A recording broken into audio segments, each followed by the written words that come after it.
The mountains don't forget. They hold secrets in their hollows, bury truth beneath layers of cold dust and time.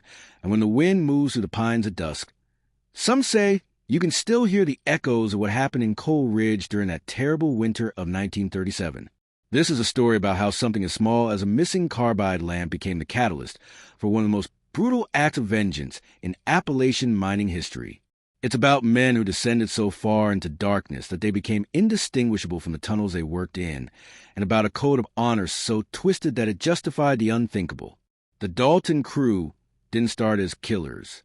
They were miners, like hundreds of others scattered across the Kentucky coalfields, men who went underground before dawn and emerged after sunset, their lungs blackened, their bodies broken, their spirits hardened by the knowledge that each shift might be their last.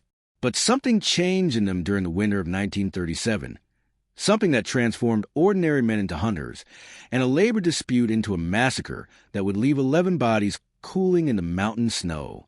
Coal Ridge wasn't much of a town, just a collection of company houses clustered around the entrance to Mine No. 7, a place where the coal company owned everything from the roof over your head to the air you breathed.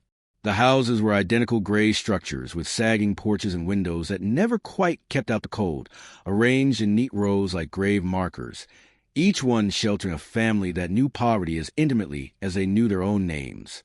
The men worked for the Harlan County Coal Corporation, an outfit that paid in scrip instead of real money, kept its workers perpetually in debt to the company's store, and fired anyone who whispered the word union within earshot of a foreman. Life there was hard in a way that people today can barely comprehend, a grinding daily struggle for survival that wore men down to nothing and discarded them when they couldn't work anymore. The Dalton crew were considered the best miners in Coal Ridge, a tight-knit group of 7 brothers and cousins who could extract more coal in a shift than any other team, men whose names were spoken with a mixture of respect and caution because everyone knew that crossing at Dalton meant trouble of the permanent kind. The crew was led by Emmett Dalton, the eldest brother, a man of 42 with shoulders like an ox and a face that looked like it had been carved from the same stone they mined. He'd been working underground since he was 11 years old, following his father into the darkness, and 3 decades of breathing coal dust had given his voice a permanent rasp that made everything he said sound like a threat. Emmett wasn't an educated man, couldn't read more than his own name and a few basic words, but he understood the unwritten laws of the mountain with perfect clarity, knew that reputation was currency and weakness was a death sentence. His brothers followed him without question, men named Virgil, Clayton, Harlan, and Jude, each one harder than the last, their loyalty to blood running deeper than any vein of coal. The cousins, Boone and Merle, completed the crew, younger men in their 20s who looked up to Emmett like he was some kind of prophet, hanging on his every word and mimicking his cold, calculating way of moving through the world. Together, they formed a unit that other miners gave a wide berth, knowing that the Daltons settled their grievances with fists and worse, that they remembered every slight and repaid every insult with interest. The trouble started on a Monday morning in January, when Emmett discovered that his carbide lamp was missing from his locker in the lamp house. It seems like such a small thing now, almost laughable, but in the context of Coal Ridge in 1937, it was anything but trivial.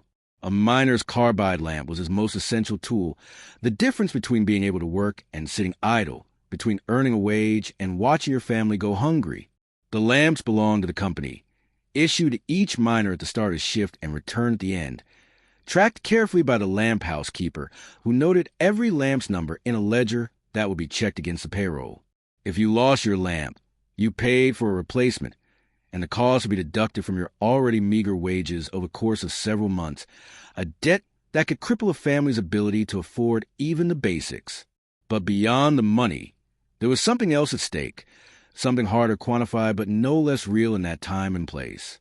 Taking another man's lamp was a direct challenge, a way of saying you didn't respect him, that you thought he was weak enough to tolerate the theft. And in a world where reputation meant everything, such an insult couldn't be allowed to stand. Emmett questioned the lamp house keeper, a nervous little man named Hoskins who kept his records with obsessive precision and swore on his mother's grave that no lamp had been checked out under Emmett's number that morning. Someone had taken it from his locker. That much was clear, but who remained a mystery that Hoskins couldn't solve. The locker room had been busy that morning, dozens of men coming and going, grabbing their gear and heading down into the pit, and Hoskins couldn't say with certainty who had been where at any given moment. Emmett's jaw tightened as he listened, his eyes going cold in that particular way that meant someone was about to pay a price. He didn't raise his voice, didn't make threats, just stood there in silence for a long moment before turning and walking out into the gray January dawn. His brothers and cousins watched him go, exchanging glances that communicated volumes without a single word being spoken.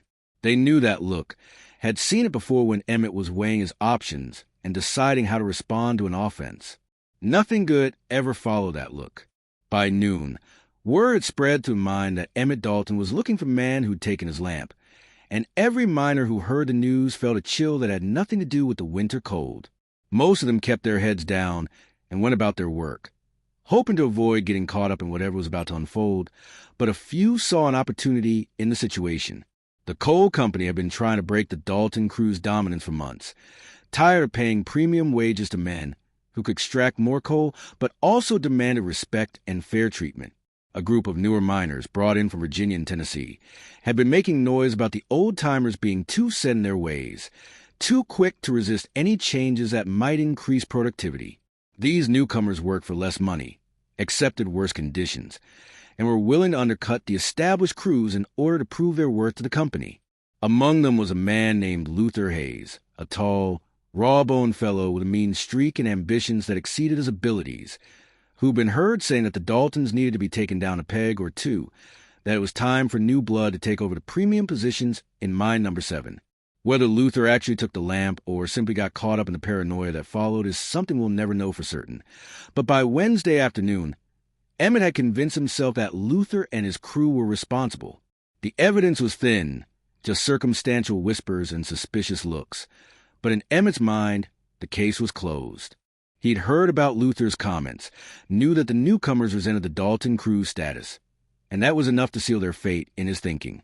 He called a meeting at his house that night, gathering his brothers and cousins around the kitchen table, while his wife kept the children in the back room, away from the conversation that was about to take place. The men sat in the dim light of a kerosene lamp, their faces shadowed and grim, as Emmett laid out his plan with the cold precision of a general preparing for war. They would teach Luther and his crew a lesson they'd never forget, would show every miner in Coal Ridge what happened when you disrespected the Dalton, and they would do it in a way that left no doubt about who was in charge. The plan was simple in its brutality. They would take Luther and his crew out into the mountains, far from town where nobody would hear what happened, and they would extract a confession by whatever means necessary. If the confession came, if Luther admitted to taking a lamp and showed proper contrition, then maybe, just maybe, they'd let him walk away with nothing worse than a beating he'd remember for the rest of his life. But if he refused to confess, if he showed defiance or disrespect, then the consequences would be severe enough to serve as a warning to anyone else who might be thinking about crossing the Daltons. The brothers and cousins nodded their agreement, each one understanding the implications of what Emmett was proposing, knowing that they were about to step across a line that couldn't be uncrossed. There was no discussion of whether this was right or justified, no moral debate about the proportionality of their response. In their world, in their code, the theft of a man's lamp demanded retribution, and the only question was how severe that retribution should be. On Friday night, with a winter storm moving in from the northwest and the temperature dropping toward 0, the Daltons made their move. They found Luther Hayes at the company boarding house where the single miners lived, a drafty wooden structure that smelled of sweat and tobacco and unwashed bodies. Luther was playing card with 3 of his crew when the Daltons walked in, their presence filling the room like a physical force, sucking the air out of space and turning casual conversation into tense silence. Emmett didn't waste time with preliminaries, just pointed at Luther and said 3 words, "You're coming with us." Luther looked around at his friends, saw no help coming from that quarter, and made the fatal mistake of trying to stand his ground. He said he hadn't taken any lamp, didn't know what Emmett was talking about, and wasn't going anywhere until someone explained what this was about. The words were barely out of his mouth when Virgil Dalton hit him with a right hand that sent him sprawling across the card table, scattering chips and cards and sending the other players scrambling backward. Before Luther could recover, Harlan and Jude had him by the arms, dragging him toward the door while he kicked and shouted for help that wasn't coming. The other miners in the boarding house watched in silence as the Daltons hauled Luther out into the night, their faces carefully neutral, knowing that any attempt to interfere would only add them to the list of people who needed to be taught a lesson. But Luther's crew, the 3 men he'd been playing cards with, made a different calculation. They were young, full of the kind of foolish courage that comes from not yet understanding how cruel the world can be, and they grabbed their coats and followed the Daltons out into the storm. Their names were Samuel Birch, 19 years old and fresh from Tennessee, Thomas Kelly, 22 and convinced he was tougher than he actually was, and Joseph Fletcher, the oldest at 26, who'd worked in mines all his adult life and should have known better than to chase after the Daltons in the dark. They didn't have a plan, didn't really know what they were going to do, just knew they couldn't let their friend be taken without at least trying to help. It was a decision that would cost them their lives before the night was over. The Daltons loaded Luther into the back of Emmett's truck, an old Ford that barely ran, its engine coughing and sputtering in the cold as they headed out of town on the old logging road that wound up into the mountains. Behind them, unseen in the swirling snow, Luther's crew followed on foot, struggling to keep pace with the truck, their breath coming in ragged gasps as they climbed the steep grade. The Daltons drove for about 3 miles before pulling off the road into a clearing that had been used for timber operations years earlier, a flat area surrounded by towering pines where the only sound was the wind shrieking through the branches. They dragged Luther out of the truck bed and threw him down in the snow, and that's when Emmett pulled out a length of rope and told his brothers to tie the man to one of the trees. Luther was pleading now, his earlier defiance replaced by naked terror as he realized how far from help he was, how completely at their mercy. He swore he hadn't taken a lamp, begged them to believe him, promised he'd leave Coal Ridge and never come back if they'd just let him go. Emmett stood in front of Luther, close enough that the bound man could feel his breath, and asked him one more time to confess. Luther, crying now, said he couldn't confess to something he hadn't done, that he'd never taken anything from any Dalton, that this was all a terrible mistake. Emmett nodded slowly, as if this was the answer he'd expected, and then he did something that crossed every line of human decency. He told Virgil to bring the bag from the truck, and when his brother returned with a burlap sack, Emmett reached inside and pulled out a ball-peen hammer, the kind miners used to knock loose chunks of coal from the tunnel walls. He hefted it in his hand, testing its weight, and then he looked at Luther with eyes that held no trace of mercy or doubt. What happened next would be debated for decades afterward, with some claiming that Emmett only meant to scare Luther, to break a finger or maybe a hand to make his point, while others insisted that he planned from the beginning to do exactly what he did. The first blow caught Luther on the left knee, shattering the joint with a crack that echoed through the clearing like a gunshot. Luther's scream was cut short when Clayton stuffed a rag in his mouth, muffling the sound to a strangled moan. Emmett moved methodically, almost clinically, working his way across Luther's body with the hammer, breaking bones one by one while his brothers watched in silence. It wasn't rage that drove him, wasn't passion or loss of control, just a cold determination to make an example that would be remembered. The other Daltons stood by, their faces expressionless, none of them moving to stop what was happening, all of them complicit in the horror unfolding before their eyes.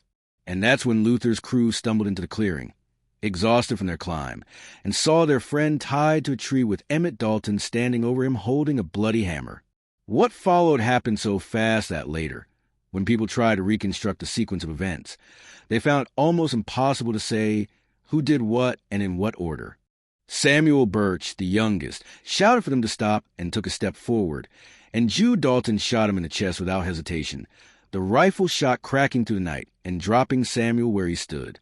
Thomas Kelly turned to run and made it perhaps 10 feet before Boone brought him down with shot to the back, and Joseph Fletcher, frozen in shock, didn't even try to escape before Merle shot him twice, the second bullet unnecessary because the first had already done the job. 3 men dead in less than 30 seconds, their blood steaming in the snow, and the Daltons standing over them with smoking rifles and no expression on their faces at all. Emmett looked down at the bodies, then back at Luther, who was watching through pain-glazed eyes, and he made a decision that would haunt Coal Ridge for generations. He told his brothers to find the rest of Luther's crew, every man who'd been part of the newcomer group, every miner who'd shown disrespect or caused trouble. They split up, returned to town in pairs, moving through the darkness like wolves on a hunt, and over the next 3 hours they located and killed 8 more men. They found 2 of them at the company store, shot them in the alley behind the building, and left them where they fell. They caught 3 more at a boarding house on the edge of town, dragged them outside, and executed them in the street while terrified witnesses watched from behind locked doors. The last 3 died at their homes, killed in front of their families, the Daltons walking into modest little houses and opening fire without warning or mercy. By dawn, 11 men were dead, and the Dalton crew had written their names in blood across the history of Coal Ridge in letters that would never fade. Luther Hayes himself survived, though whether that was mercy or cruelty is open to interpretation. Emmett cut him loose from the tree, dragged him to the truck, and dumped him on the steps of the company doctor's house before driving away into the storm. Luther lived, but he never walked right again, never worked another day in his life, and spent the rest of his years as a living reminder of what happened when you cross the wrong people. The doctor who treated him said Luther wouldn't talk about that night. Couldn't even be in the same room with a hammer without breaking down in tears, and when the sheriff came to take his statement, all Luther would say was that he hadn't taken any lamp, had never done anything to deserve what happened to him. But by then, it didn't matter what Luther said or didn't say, because the Daltons were gone. They disappeared into the mountains that night, vanishing like smoke, and despite a manhunt that involved state police and federal marshals, they were never found. Some said they died in the storm, frozen to death in some remote hollow where their bodies would never be discovered. Others claimed they'd been helped by sympathizers who shared their hatred of the coal company and the newcomers who'd been brought in to undermine the old-timers. There were reports over the years of sightings in distant states, of men matching their descriptions working under assumed names in mines from West Virginia to Montana, but none of these reports were ever confirmed.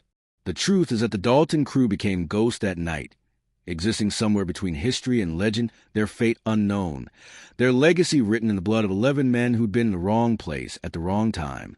The coal company tried to bury the story, paid off newspapers and law enforcement to minimize coverage, but word spread anyway through the networks of miners who moved from camp to camp looking for work. Coal Ridge became synonymous with violence and lawlessness, a place where civilized behavior had broken down completely, where men could be murdered for nothing and their killers could walk away untouched by justice. The company eventually closed mine number 7, claimed it was due to declining coal quality. But everyone knew the real reason was that no one wanted to work there anymore, that the tunnels were haunted by the memory of what had happened. The houses were abandoned one by one, families moving away to other camps or other industries, until Coal Ridge was nothing but a collection of rotting structures being slowly reclaimed by the forest. Investigators who came in the weeks after the massacre tried to make sense of what had happened, tried to find some rational explanation for how a missing lamp could lead to 11 deaths, but they kept running into the same wall of silence. Witnesses refused to talk, claimed they'd seen nothing and heard nothing. And the few who did speak said only that the Daltons had been provoked, that Luther Hayes and his crew had brought on themselves by showing disrespect. The lamp housekeeper, Hoskins, was questioned extensively, his records examined line by line, and eventually a lamp was found that had been checked out under a false name on the morning Emmets went missing. Whether it was Luther Hayes who'd signed that false name, or someone else trying to start trouble, or just a clerical error, was never determined. The lamp itself was eventually recovered from a locker that had belonged to one of the dead men. But by then it didn't matter, because 11 bodies were in the ground and 7 killers were in the wind. The psychological profile of the Dalton crew that emerged from later analysis painted them as products of their environment, men shaped by generations of poverty and exploitation, by a system that taught them that violence was the only language that carried weight. They weren't born killers, hadn't started their lives dreaming of massacre, but they'd been molded by circumstances into something capable of extreme brutality. The honor code they lived by, that mountain code that valued reputation above all else and demanded blood payment for any slight, had been twisted by decades of company abuse into something monstrous. They saw themselves as defenders of tradition, as men standing up for what was right and proper, and in their minds, what they did that night was justice, not murder. This is perhaps the most disturbing aspect of the whole story. The realization that the Daltons weren't psychopaths or sadists, but ordinary men who convinced themselves that mass murder was a proportional response to a stolen lamp. The families of the victims struggled to process what had happened, to make sense of loss that seemed so senseless, so completely divorced from any rational cause.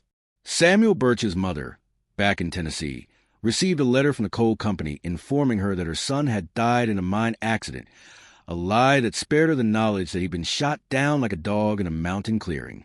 Thomas Kelly's wife, pregnant with her first child, was told the same story, and she raised their daughter believing her father had been a victim of cave-in rather than murder. The other families got similar letters. The coal company's attempt to contain the damage, to prevent word from spreading about the true nature of what had happened. But the truth leaked out anyway, as truth always does, and the families eventually learned that their loved ones had been killed not by accident or natural disaster, but by men who decided that violence was a solution to a trivial dispute.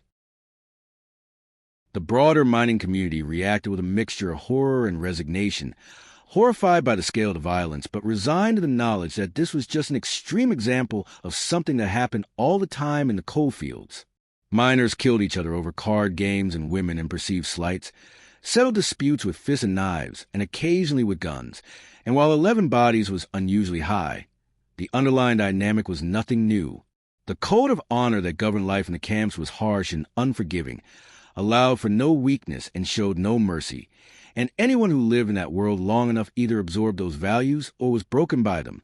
The Daltons had simply taken the code to its logical extreme, had shown what happened when you followed its rules without any moderating influence, and in doing so, they'd revealed the darkness that lurked at the heart of mountain culture. For the survivors, those who'd been part of Luther's crew but hadn't been present that night, Coal Ridge became unlivable. They'd packed what few belongings they had and left, most of them heading back to Tennessee or Virginia, a few drifting west Oklahoma or New Mexico, where they could work in relative anonymity. They carried the trauma with them, though, carried the knowledge that they'd lost friends and co-workers for no reason at all, and that knowledge shaped the rest of their lives. Some became activists, joining the union movement and fighting for better conditions, believing that if miners had been paid fairly and treated with dignity, maybe the violence never would have happened. Others retreated into themselves, became quiet and withdrawn, trust broken beyond repair, unable to form close relationships because they'd learned that people you cared about could be taken from you in an instant. The law enforcement response to the Coal Ridge slaughter was hampered by jurisdictional disputes and company interference. The local sheriff, a man named Tolliver who was on the coal company's payroll, conducted what could generously be called a perfunctory investigation, taking statements but making little effort to track down the killers. State police eventually got involved, bringing in trackers and dogs, but by then the trail was cold and the Daltons were long gone. Federal authorities showed some interest, since the violence had occurred on what was technically federal land, but they ultimately deferred to local law enforcement, not wanting to get tangled up in mountain politics. The case remained officially open for years, warrants outstanding for the arrest of Emmett, Virgil, Clayton, Harlan, Jude, Boone, and Merle Dalton on charges of murder, but no serious effort was made to locate them after the first few months.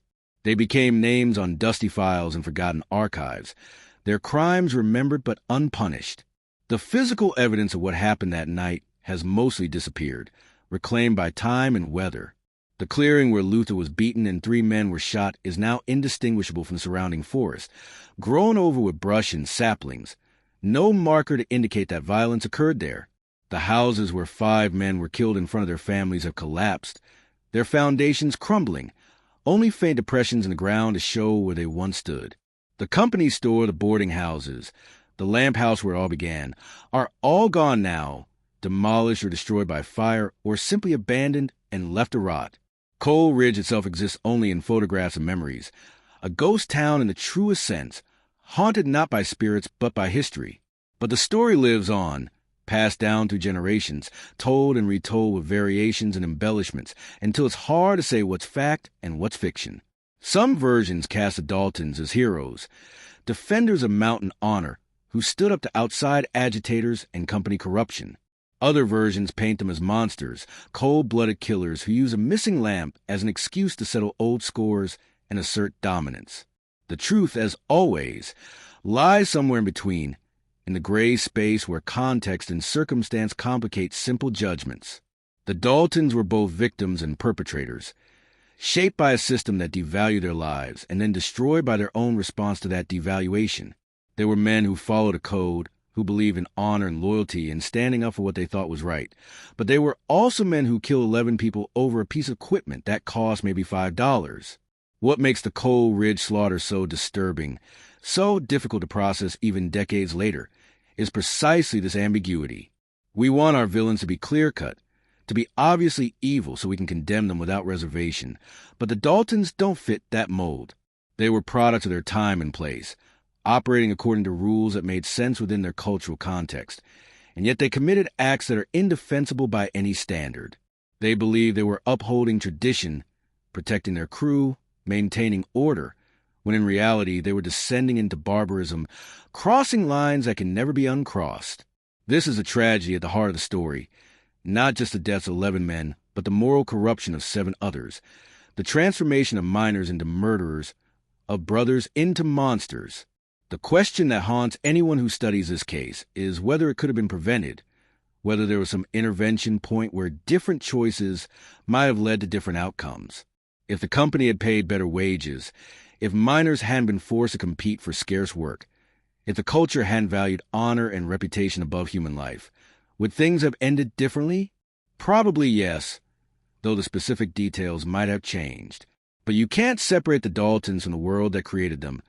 Can't extract this incident from the broader context of exploitation and violence that defined coal mining in the 1930s. They were symptoms of a sick system, not aberrations, and their crimes were the inevitable result of conditions that treated men as disposable resources and taught them that violence was the only effective response to injustice. In the end, what happened at Coal Ridge in 1937 stands as a warning about what happens when social structures break down, when economic desperation meets cultural codes of honor, when men are pushed to extremes and given no outlet except violence. The Dalton crew didn't wake up one morning and decide to become killers. They arrived at that destination through a series of small steps, each one seeming justified at the time, each one taking them further from civilization and closer to savagery. A stolen lamb became an insult became a challenge became a beating became a murder, and murder became massacre. It happened gradually, almost imperceptibly, and by the time they realized how far they'd gone, it was too late to turn back. The families who lost loved ones that night never got justice, never got closure, never got answers to the questions that tormented them. They buried their dead, rebuilt their lives as best they could, and carried the weight of grief and anger for the rest of their days. Some of them moved away, trying to leave the memory behind, while others stayed in the region, unable or unwilling to abandon the mountains that claimed so much from them. They told their children and grandchildren about what happened, passing the story down like a cautionary tale, a reminder of how quickly things can go wrong when men let pride and honor override basic humanity. And somewhere, maybe still living under assumed names, maybe long dead in unmarked graves, the Dalton crew carried their own burden. If they ever felt remorse, if they ever questioned what they'd done that night, we have no record of it. They left no confessions, no letters of apology, no indication that they regretted their actions. Perhaps they remained convinced at the end that they'd done what needed to be done, that they defended their honor and maintained the code. Or perhaps they were haunted by the faces of the men they'd killed, by the screams and the blood, and the knowledge that they'd taken 11 lives over something as trivial as a mining lamp. We'll never know, because they took their truth with them into whatever darkness claimed them. The mine itself, number 7, sealed up after the company pulled out, still sits there in the mountainside like a wound that never healed. The entrance has collapsed, the timbers rotted away, and nature has done its best to cover the scar, but locals still avoid the area, claim there's something wrong about the place, something that makes them uneasy. They say you can hear sounds coming from underground on quiet nights, the clank of tools and the rumble of cars, and sometimes, if you listen carefully, voices calling for help that will never come. It's probably just the wind or the settling of rock, or imagination filling the silence with meaning. But the story persists because people need their haunted places, need locations where the past refuses to stay buried. This is what remains of Coal Ridge in 1937, these fragments of story and memory, these echoes of violence that reverberate down to the decades. 11 men died because someone took a carbide lamp, or because someone was perceived to have taken it, or maybe because the lamp was just an excuse for conflicts that had been building for months. 7 men became killers and then disappeared, leaving behind questions that will never be fully answered. Families were destroyed, a community was traumatized, and the coal company kept right on operating, barely pausing to acknowledge the blood that had been spilled on its property. The mountains witness it all, silent and impassive. And the mountains remember, holding the truth in their granite bones, waiting for someone to dig deep enough to uncover what really happened that winter when the Daltons went hunting. Names change, details shift, locations blur with time, but the fundamental question remains the same. How far will we go to defend our honor? What are we willing to become to protect what we believe is ours? Where's the line between justice and revenge? And once we cross it, is there any way back? The Daltons gave their answer with 11 bodies in the snow, with blood on their hands and death in their wake. And their answer echoes through the years as a reminder that sometimes the most dangerous thing in the world is a man who believes he's right. The carbide lamp that started it all, if it still exists, sits in some evidence box in some forgotten warehouse, a relic of tragedy, a symbol of how something small can ignite something catastrophic when the conditions are right and men are pushed beyond their limits. The aftermath of the Coal Ridge slaughter rippled outward in ways that nobody could have predicted, touching lives far beyond the immediate circle of victims and perpetrators. In the weeks following the massacre, the coal company brought in Pinkerton detectives to investigate, not because they care about justice for the dead miners, but because the violence had disrupted production and threatened their bottom line. These detectives were hard men themselves, veterans of labor disputes and strike-breaking operations, men who'd seen plenty of blood in their careers. But even they were shocked by what they found in Coal Ridge. The crime scenes had been left largely undisturbed, bodies removed, but blood still staining the snow and the wooden floors of the houses where men had been gunned down. The detectives interviewed dozens of witnesses, filling notebooks with statements that all said essentially the same thing. Nobody had seen anything, nobody knew anything, and anybody who asked too many questions was likely to end up as dead as Luther Hayes' crew. One of these detectives, a man named Marcus Webb, who'd been working for Pinkerton for 15 years, became obsessed with the case in a way that eventually cost him his career. Webb had investigated mine disasters and labor violence across 3 states, had seen men crushed by cave-ins and burned in explosions and shot down during strikes, but there was something about the Coal Ridge massacre that got under his skin and wouldn't let go. Maybe it was the sheer number of victims, or the cold-blooded nature of the killings, or the fact that an entire community had conspired to protect the killers through silence. Whatever the reason, Webb spent months trying to track down the Dalton crew, following leads that went nowhere, interviewing relatives who claimed they hadn't seen their brothers or cousins in years, pursuing rumors that placed the fugitives everywhere from Mexico to Canada. He eventually concluded that the Daltons had help, that someone with resources and connections had spirited them away, provided them with new identities and employment in some distant location where they could disappear into anonymity. Webb's theory, which he documented in a lengthy report that was promptly buried by both the coal company and the Pinkerton agency, was that the massacre hadn't been a spontaneous act of rage, but calculated response to a deeper conflict. He believed that Luther Hayes and his crew had indeed been brought in by the company to undercut the established miners, that the stolen lamp was just a trigger for violence that had been building for months. According to Webb's analysis, the coal operators had been deliberately fostering conflict between old-timers and newcomers, hoping that the resulting tension would prevent miners from organizing and demanding better conditions. If Webb was right, then the company bore significant responsibility for what happened, having created conditions that made massacre inevitable. But the company had no interest in such conclusions, and Webb found himself reassigned to other cases, his Coal Ridge investigation terminated. His report locked away where it would gather dust for decades before finally being discovered by a historian researching labor violence in the 1930s. The children who witnessed their fathers being murdered that night carried scars that never healed, emotional wounds that shaped the rest of their lives in profound and often destructive ways.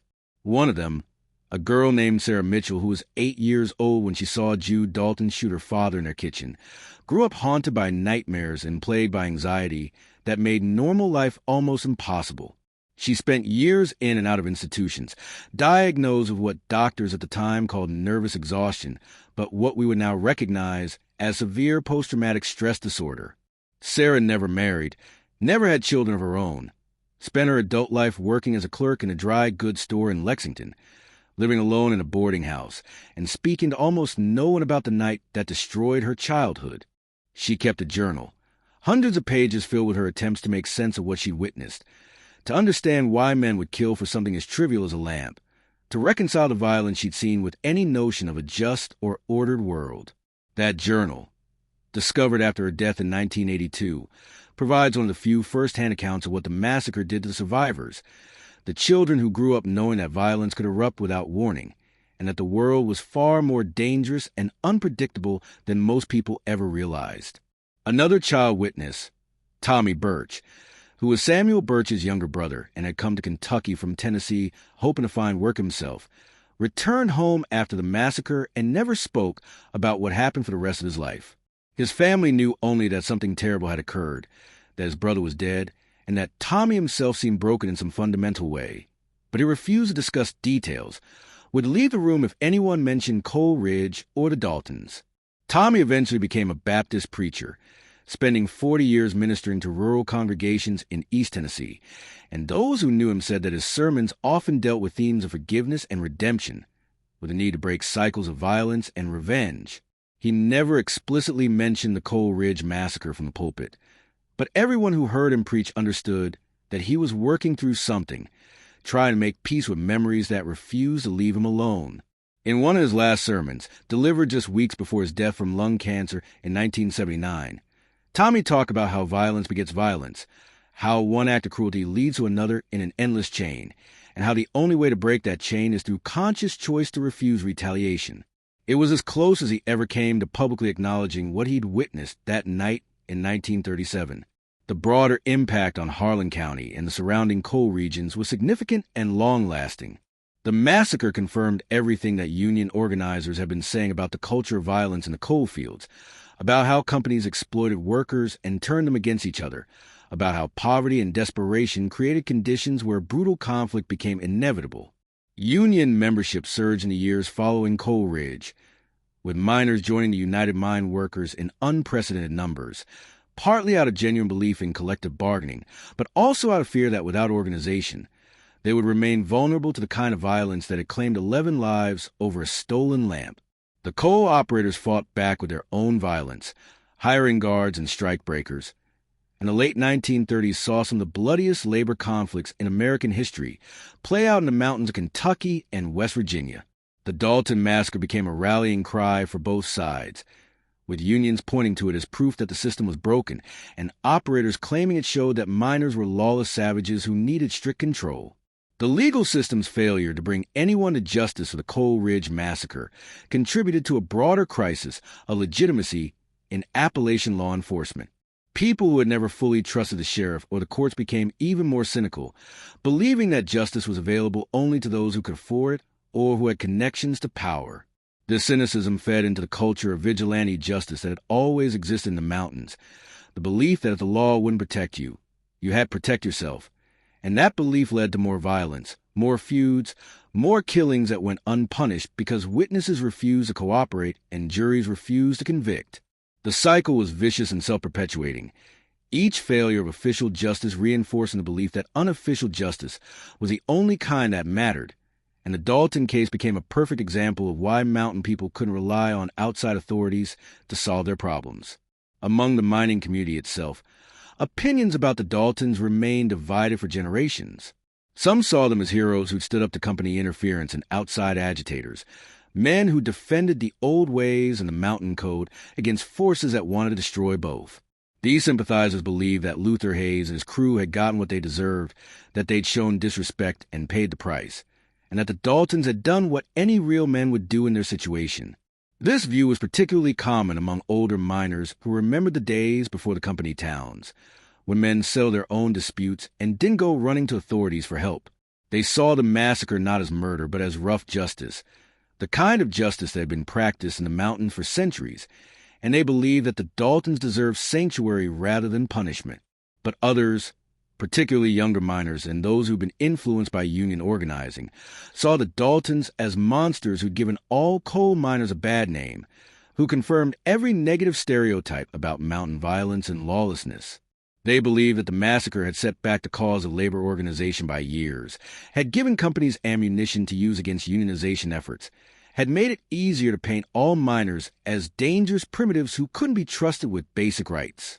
These critics argued that the Mountain Code had been twisted beyond recognition, that stealing a lamp didn't justify killing 11 men, that honor and revenge were being used to excuse barbarism.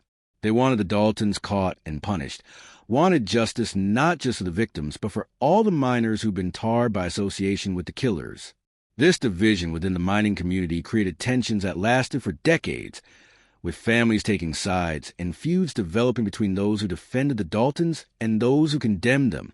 There were bar fights and workplace conflicts, marriages strained by disagreement over whether the massacre had been justified, children taught to avoid other children whose families held the wrong opinion about the case. The wound refused to heal because there was no consensus about what had actually happened, no shared understanding of whether this was tragedy or justice, atrocity or righteous vengeance. And because the Daltons themselves never faced trial, never had their day in court where evidence could be presented and judgments rendered, the community was left to argue endlessly about guilt and innocence, right and wrong, with no authoritative resolution to settle the debate. The physical location of Coal Ridge became a kind of dark tourist destination in later years, particularly after the rise of the internet made it easy for people interested in true crime to discover obscure historical cases. Urban explorers and ghost hunters began visiting the site, picking through the ruins of houses and taking photographs of collapsed mine entrance, some of them claiming to experience supernatural phenomena that they attributed to the restless spirits of the murdered men.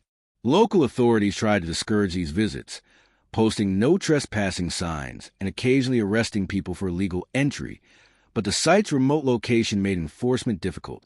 Some locals made money by offering guided tours, telling sensationalized versions of the story that bore little resemblance to the documented facts, while others tried to preserve the site as a kind of informal memorial, placing crosses and flowers at locations where bodies had been found. The descendants of both victims and perpetrators have had to live with the legacy of Coal Ridge in ways that outsiders can barely comprehend. Imagine growing up knowing that your grandfather killed 11 men, or that your great-uncle was one of those 11 victims, and having to navigate a world where people still argue about whether what happened was justified. Some descendants change their names, try to escape association with the massacre, while others embrace their family history, arguing that their ancestors had been either heroes or martyrs depending on which side they were on. There have been attempted reconciliations over the years, descendants of Daltons reaching out to descendants of victims, trying to find some way to acknowledge the past and move forward, but these efforts have generally failed because the wounds are too deep and the disagreements too fundamental. One particularly poignant attempt at reconciliation occurred in 1987, on the 50th anniversary of the massacre, when a descendant of Virgil Dalton contacted a descendant of Thomas Kelly and proposed meeting to discuss what had happened. They met at a diner halfway between their respective hometowns, two middle-aged men carrying the weight of history they'd inherited, and they talked for hours about their grandfathers and the night that had connected their families through violence. According to later accounts, the conversation was emotional and difficult, with both men struggling to find words adequate to the complexity of what they felt. The Dalton descendant wanted to express regret without betraying his grandfather's memory, while the Kelly descendant wanted acknowledgement without demanding an apology that couldn't erase the past. They parted with a handshake and a promise to stay in touch, but they never met again, the weight of history too heavy to bear across the distance that separated them. The question of whether any of the Daltons survived long enough to feel remorse, or whether they died still convinced they'd been right, will probably never be answered. But there were rumors, never confirmed, of deathbed confessions of old men in distant states telling nurses or priests about terrible things they'd done long ago, about bodies in the snow and blood on their hands.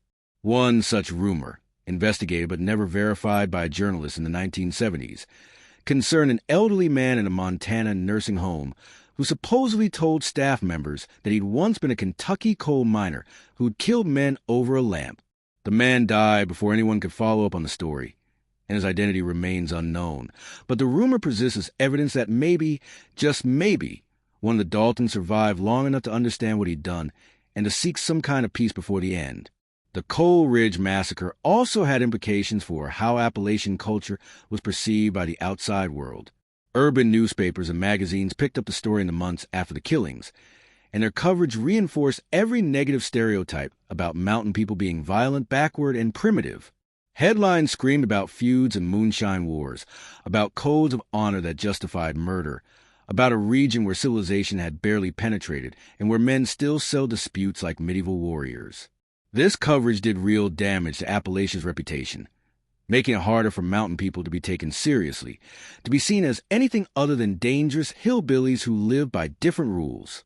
Generations of Appalachians have had to fight against these stereotypes, have had to prove that they're not violent or backward, and part of that burden traces directly back to cases like Coal Ridge that seem to confirm every prejudice that outsiders held.